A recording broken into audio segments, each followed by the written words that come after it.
today's edition of the Nebraska Prep Zone Report. We are sponsored today by MD West One, Nebraska's most advanced sports medicine, orthopedics, neurosurgery, and spine care, covering Greater Omaha for over 70 years. I'm your host, Jake Anderson. Joining me, as always, is Mike Sautter, who, before we started, was practicing his mask protocol. Yeah, it's always good. You got to have some sort of a face covering, please. And that kind of leads into what we're going to be talking about today, fall sports in Nebraska. And I think we're going to be a little pessimistic today, but a couple caveats. We want fall sports to happen. We're not people who are rooting for fall sports not to happen. I mean, right now we are currently putting together our Nebraska high school football preview section and all the special stories that go into that and all the top players we have this year, and not just football. I mean, of the top 40 high school volleyball players in the nation, Nebraska has 5. So it's not anything that we're rooting for the sport not to happen. It's basically just being realistic and being practical. Yeah. It's not trending in the right direction for team sports. I will say that. For, individual sports, was going to say Olympic sports, but that's volleyball's kind of in that realm. But, for cross country or tennis, golf, those things can be done, pretty not easily, obviously, but have a little more, you can get those done. There's no real contact. Tennis, obviously, there's a ball, but that's, you can social distance. You can have them swap out the ball between points and right. With cross country, your worry is the cluster of runners at the start, but some of this stuff is easily more worked around than volleyball and football. But cross country, you could really start them. You could just stagger the start times because you're basically running against time. You could do different flights or heats and stuff like that, kind of like what they do for track. It'd just make it a little longer of an event, but if that's what has to be done to get done, I think then that's what has to be done. Football is the biggest thing because we live in Nebraska. And that's the biggest worry, I think, right now is how can you have a contact or combat sport where, people are literally breathing on each other and touching each other every single play for 2 hours at a time. How do you do that? And there's no real sort of safe way to do that unless, people are being tested and being socially distant from each other, which again, in football, it's, we're talking a combat sport, basically. So it's virtually impossible. The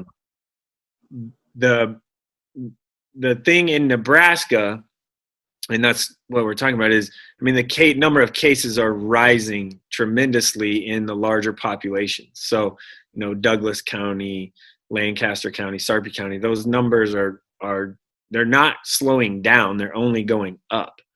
And those numbers are what administrators are looking at. And if administrators aren't comfortable with those levels, then it's not going to happen. It certainly feels like it's trending towards not, happening when you have school districts changing because of the guidelines that were set as far as the different colors like green, yellow, red. When you get into the yellow, that means you're at 25% capacity of the school. Well, if you're at 25% capacity of the school, that means that you can still have sports. The hard part and the hard sell is going to be how do you say it's okay to have sports and activities if there are 0 students in the school for class? That's not going to happen. That's just not going to happen. I hope. Yeah, in my opinion, you can't make that justification. And we've already seen some schools. Papillion earlier this week said we're remote learning. We have the option for remote learning, option for remote learning, option for in-person. If you opt for remote learning, you can't do athletics. And that has to be what it is, because, in what it's showing, remote learning is going to be the safer option. And you can't justify taking the safe option and then saying, but it's okay for athletics. If these are high school students, that needs to be the important part, the education. Correct. And there's a lot more that goes into education. For me, I look at, when I graduated high school 20 years ago, and when I was in high school, my big caveat for going to school, not every day, but a lot of days, was if I don't go to school, I don't get a practice. And if I don't get a practice, or if I don't go to school, I don't get to play or participate in that sport on Tuesday night or Friday night or Saturday or whatever. There are a lot of kids, I think, that still feel that way. And some of the kids that I talk to, they're very much so feel that way, where, they're cool if there's no in-person class, but as long as they get to play, that's all they really care about. And let's face it, kids will find a way to play or participate in their sports. They just will, if it's club or AAU basketball or club sports or something like that. Well, there really isn't that for football. But, there's smart enough people around that can create a 7-on-7 league. There already is 7-on-7 leagues, but not necessarily for high schoolers.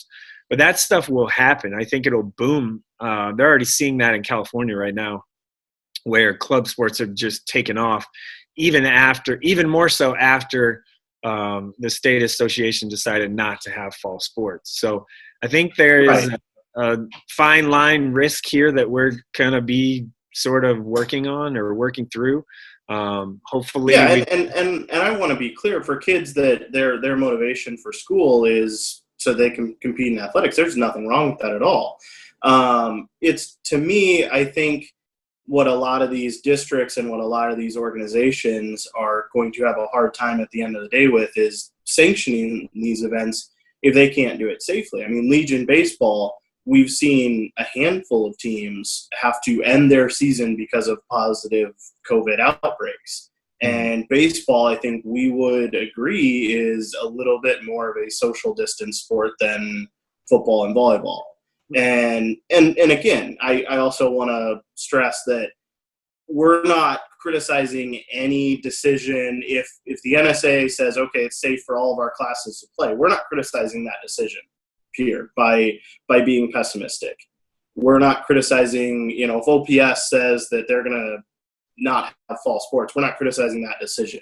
We're not criticizing anyone's decision. We're more kind of recognizing that things are, like trending in the wrong direction, and also let's be safe about this. But it could be, I would be very interested to see if there's a 7-on-7 boom or a club volleyball boom if there's no sanctioned sports for those. Well, yeah, and to your point on the baseball, and really all of this is how the community reacts, right? When I say that, I mean outside of being on their campus. I talked to an administrator this morning that said, listen, we haven't had any outbreaks in our weight room or our fields or anything like that. Like, that hasn't been the problem. The problem has been when the student athletes are away from our campus, they bring it back, or their decisions away from our campus are affecting how we will likely have to go about a fall sports season if there is one. And, that makes a ton of sense. Is the problem isn't necessarily what people are doing while they're at school or in workouts or in the weight room or something like that. It's what they're doing outside of those things. Because you can regulate those workouts, you can put in safety protocols, and I think schools are doing it the right way. OPS did say Yeah, in a recent story, I mean, the Douglas County Health Department reported a number of COVID cases among sports teams and other groups that have resumed practices, games, and rehearsals. There are a few anecdotes in the story in World-Herald earlier this week, about a dance team member. But to your point, that's not to say that it was that anyone didn't get it from, going to the grocery store and being in contact with someone. It wasn't necessarily from these practices. Correct. And I mean, that's the biggest rub. Like, there's no way to really control it. Right. And is it going to be, if the decision comes from OPS not to have fall sports, are they going to be the only one or the outlier? I'm not sure that will even work. You know what I mean? Like, because it's all based on the county. So you still have West Side and you have the parochial schools all in Douglas County. Sarpy County could be different. Maybe the Bellevue and Papillions can do something differently and continue to play based off of their numbers in the county health departments. Well, how does that affect scheduling? How do you even go about that? I do know that there have been discussions on 4 different options for fall sports, meaning target a later start date and stagger the sports. Maybe a August 31st was a timeline that was talked about.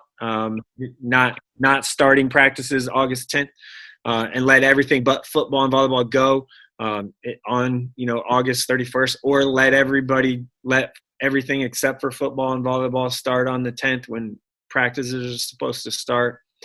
Or do they do football and volleyball district only seasons where maybe they start that late September and they only play 5-6 games? Do they do the Iowa model where they have 2 or 3 kind of bye weeks built in there where they can kind of have a little separation from people? It looks like maybe August 31st is going to be the start date, to push it back sort of 20-ish days, I guess, to hopefully see something change. But it feels like the staggering of sports is something that's likely going to happen at this point. And those decisions should be coming in the next week. They have. I mean, frankly, they kind of have to be made obviously before August 10th. So if you do stagger the sports and you do a district only schedule, I'm talking football here. If you do that, do you only play 5 or 6 games? And what does that schedule look like? Is it October through the first week in December, which then affects winter sports and pushing winter sports start date back even more? There's been a lot of options. There's mainly 4 options that have been discussed. I know they've been discussed from the administrators that I've talked to and other people that are privy to that information, that those 4 options are definitely on the table, and they have been discussed with the NSAA has discussed them with administrators throughout the state. They did send this survey out to schools and earlier this week, but that there's been more to that than just the survey piece. So and Stu's story in today's paper did note that for football, there's also a bunch of options being discussed, including district only, the first 2 weeks optional, all teams to the playoffs to finish off their seasons, or dropping playoffs and using those 4 weeks to finish off a regular season. It's a lot up in the air right now, but I think we're kind of trending towards some sort of model where not everybody is going to play. And whether that means a Millard High School football team round robin, or because they're the only district that it is safe for it to play, or what, it remains to be seen. But I think at the very least, it's going to be a delayed start, as you noted, for football, volleyball. Right. And as far as, I mean, Millard it's all based on the county, right? So I think that's important to say that. So if Sarpy County, the Papillions and the Bellevues and Platteview and those schools are can maybe play. And, if OPS, Millard, Westside, and the parochial schools can't, then what does that mean? There's so many ramifications for that, right? What does that mean for kids wanting to actually play? Do they try and get into Bellevue West or East or Papillions, which Papillions closed? That's a closed district. They can't accept more students. They're filled. So what is that? Does that maybe mean kids go to, I don't know, Bennington or DC West, or, well, that's still Douglas County. What does that look like? And does the NSA relax transfer rules? Right. And from the NFHS's, obviously she said no, but it's up to the board and each individual state. And I think the hardship waiver thing, part of that is, how can you say that you exist because you want to give kids opportunities, but then you deny the opportunities when it's not the individual, athlete's fault, or they're not transferring because when they're, most of the time transfers happen because they're mad about playing time or feel like they should get more, or upset with the coach, or something happened, right? Well, this is a totally different situation. So how does the NSA or the board, not the NSA, the board, first of all, the membership would have to bring it to the board, and the board would have to vote on it. I mean, how do you say that you're for opportunities, but then you don't give, but then you deny that opportunity? And also, like, what impact is that going to have on, and again, if the Sarpy County schools are playing and Douglas County's not, what impact does that have on the future? Meaning, 5-10 years from now, does it just totally change? Do kids, if kids transfer, well, if they are not allowed to transfer, well, what if they just sit out a year or reclassify because they're young for their age? That's an option too, particularly freshmen. What if they redo kind of 8th grade because they're young for the grade? They were born in, let's say their birthday's August or something. What if they just kind of hold back one more year and then they still have the 4 years of eligibility? That's been discussed. I know that's been discussed because I've talked to numerous coaches and parents and athletes and stuff. I know those situations have been discussed. And to your point, just spinning it to the other side, I know that there are a few OPS schools that, to put it delicately, are currently struggling in football. Does this decimate their program? Does this mean no more football in 5 years at X school because it can't be done at a competitive enough level, or there aren't enough kids out for it? There's a lot of ramifications that are smaller in the current context of what's going on. Right. And I would tell you, so I'm working on a story for later this week, and I talked to every single OPS football coach. They're not allowed to say, to speak on the record or give their name, right? But there's a line in the story that I'm working on. An anonymous, can't be named coach said, "We want to be safe and behind the administration, but we don't want to be a death nail to OPS football." I think that's extremely impactful quote. And it likely, if everyone else is playing and OPS is not, or the district, the counties are not, I mean, it's going to have a long-lasting effect if other people are playing and OPS is not. Or, I don't think Millard that it would affect that much. But I will say if they're not, then we also do, and this is nothing against the coach, but we also do need to recognize the potential bias in that quote, that they're looking out for their own program. Absolutely. And on the other side of that, yeah, as they should. And on the other side of it, could OPS, if they cancel and they're the first ones to cancel whenever that vote is, could they be setting an example? And could we look at their example in 2-3 months and say, they set the standard, they set the tone for this, they absolutely took the right approach on it. OPS has been kind of the standard bearer for this. They've been the first to make the decisions, and basically kind of everyone else has followed all along this whole path so far. And I feel like that's what's going to happen again. That's just my gut. Kind of like a snow day. When OPS cancels first, everyone feels like they wait for OPS to make the decision on a snow day, and then everyone else kind of falls in line. I feel like that's likely going to be the situation here. But there are administrators, including superintendents that I talked to, that said, we're going to make the decision for what's best for our school and our community. That doesn't really matter on that front end as far as what OPS does. But I think it'd be really hard to, say that. Yeah.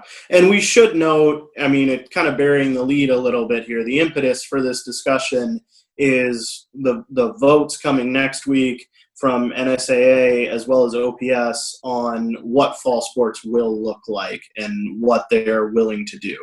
I don't know if that's particularly true. I mean, because they can make a decision before like a school board meeting or something like that, and it could happen 5 minutes from now, or right. It could happen a week from now.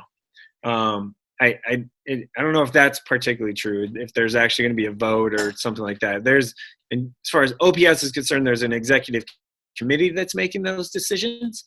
But it's not. I don't think that's the case necessarily. They can make a decision on their own without public comment really at all.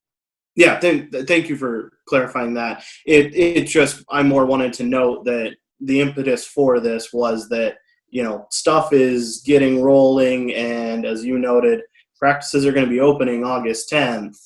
Well, they're supposed to be opening. Supposed to be. When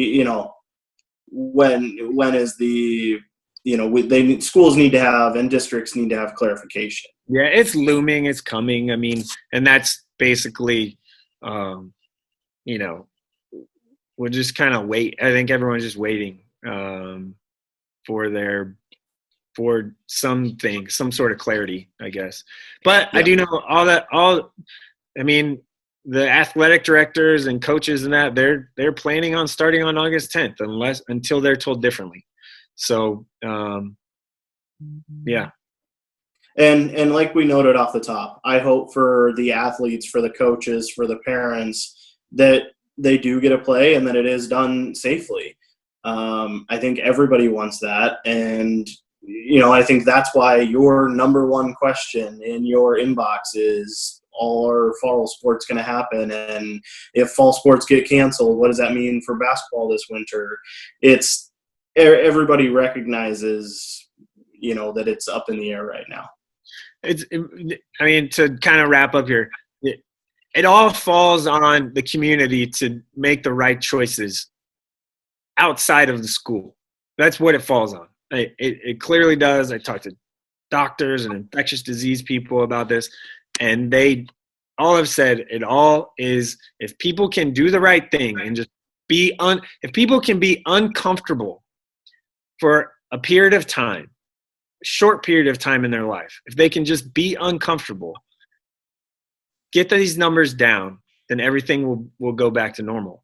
But it's just making those decisions and being a little bit uncomfortable. Yes, like wearing a mask, it's uncomfortable for most people. If they can just do that and stay away from people and socially distant and all that, then just do that, then we can get back to normal quicker. And that's the biggest thing right now, is just people need to make sure that they're, being a little bit uncomfortable. Just be a little bit uncomfortable. I couldn't have phrased that any better, and I think that's a perfect note to end this on.